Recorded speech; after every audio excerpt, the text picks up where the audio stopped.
What's up guys, my name is Ryan and I recently returned from exploring the incredible country of New Zealand and I want to share with you my favorite places, so here's my New Zealand top 10.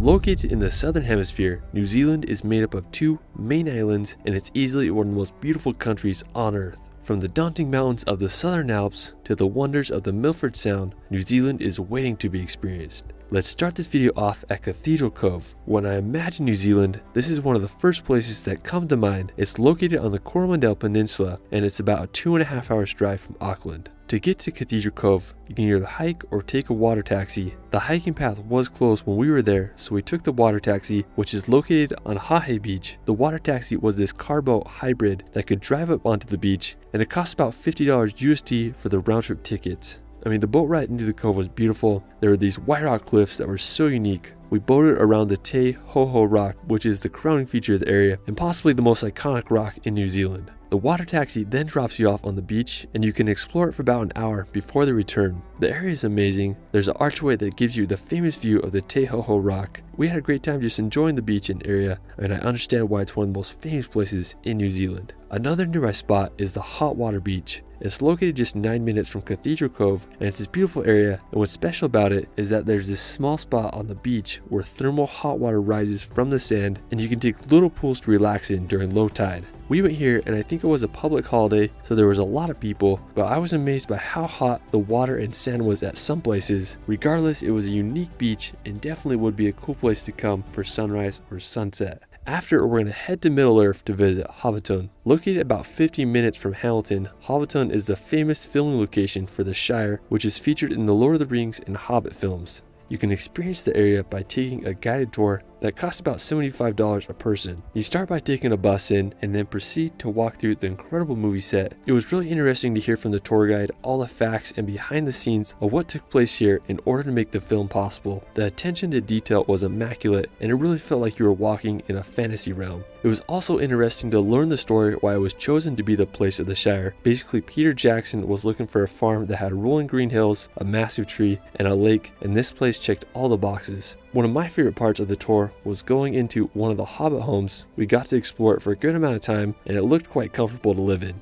After, we walked over the bridge and explored a little bit more of Hobbiton. If you are a Lord of the Rings fan, you gotta come and experience the Shire. After, we're going to head back to the coast to visit Three Sisters. Located about a 2.5 hours drive from Hamilton, Three Sisters is this incredible beach area. Now to reach it, we parked and walked on the muddy and slippery banks of this river. When we got to the beach, I was amazed at the color of the black sand, and then there's these beautiful sea stacks in the distance. There's also this unique rock formation called Elephant Rock that looks like it's having a trunk go into the sand. And we had a good time exploring here and it would be a great place to watch the sunset. After, we're going to head to Egmont National Park. Located near the town of New Plymouth, the main feature of the national park is Mount Taranaki. If you look at the park and Mount Taranaki from space, there's an almost perfect circle of trees that shows the park's boundaries. I really wanted to go to the Pouakai Circuit Reflective Tarn. We started on the Mangori Track trailhead and it was a steady incline through a forest and we reached the Pouakai Mountain Hut. We continued on these raised boardwalks that went through some beautiful vegetation with a constant view of Mount Taranaki.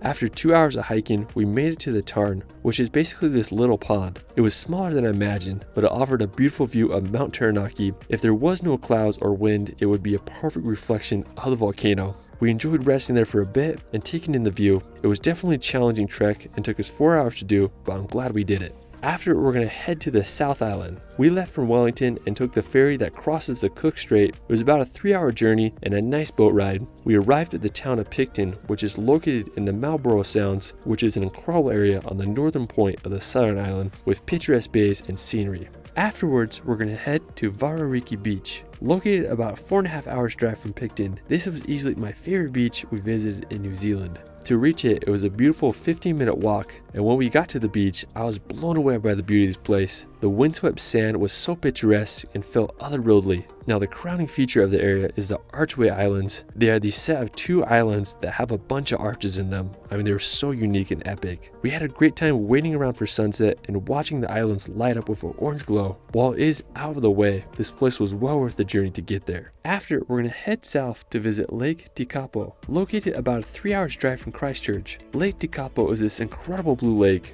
If you come here between the months of November to January, you might be able to see the scenic lupine flowers around the lake. The area around Lake Tekapo is also one of the best places in the world to see the night sky. After, we're going to head to Mount Cook. Located about an hour's drive from Lake Tekapo, Mount Cook is the tallest mountain in New Zealand with a height of 3,724 meters. When you're heading towards Mount Cook, you'll drive on the shores of Lake Pukaki. I think this is one of the most beautifully colored lakes I've ever seen. The water was just so perfectly blue thanks to the glacier runoff. Now the drive to Mount Cook is arguably one of the most scenic in the world, and you'll have views in the incredible Southern Alps coupled with the glacier blue waters of Lake Pukaki. Now once you arrive at Mount Cook National Park, there's a lot of hikes you can go on. One of the most famous is Hooker Valley Track. It's about a 10-kilometer round-trip trek, and it takes about 3 hours to do. The trail is relatively easy with a steady incline. One of my favorite features of the hike is the swing bridges that cross the glacial rivers. They offer amazing views, especially the first one that has a great lookout into Mueller Lake.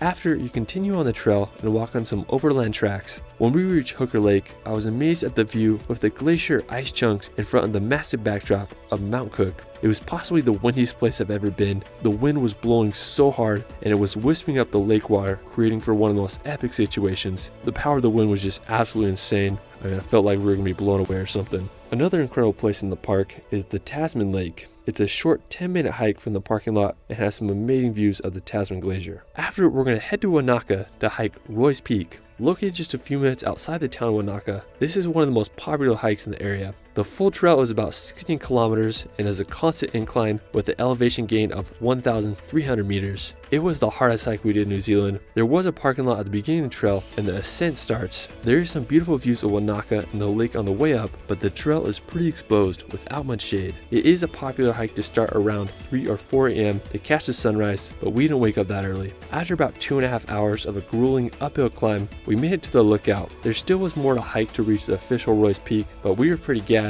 and I decided this is as high as we were going to go. There was a nice little trail that offered an incredible lookout and view of the area. If you're in Wanaka and want a challenging day hike, Roy's Peak is a great option. While you're in the area, you can also visit the world famous tree found on the shores of Lake Wanaka. After, we're going to head back to the coast to visit Nugget Point Lighthouse. Located about a 3.5 hours drive from Wanaka, Nugget Point is this incredibly scenic lighthouse that was opened in 1870. To get to the lighthouse, it's a short walk from the parking lot and the area is full of incredible sea cliffs. The lighthouse overlooks a bunch of jagged rocks that jet out of the sea. They definitely would have been dangerous to unknowing sailors. Another nearby beautiful place is Purekanui Bay. There's an amazing beach coupled with impressive sea cliffs, and it's also an ideal place for camping. For our final location, we're going to visit the Milford Sound. Located in the Fiordland National Park, the Milford Sound is possibly the most famous place in all of New Zealand, and after exploring it, I understand why. The Milford Sound is pretty isolated and the closest town is Te Anau, which is about a 2 hours drive to get there. The road is one of the most beautiful I've ever been on. The scenery reminds me of the Fjords of Norway, but slightly more tropical.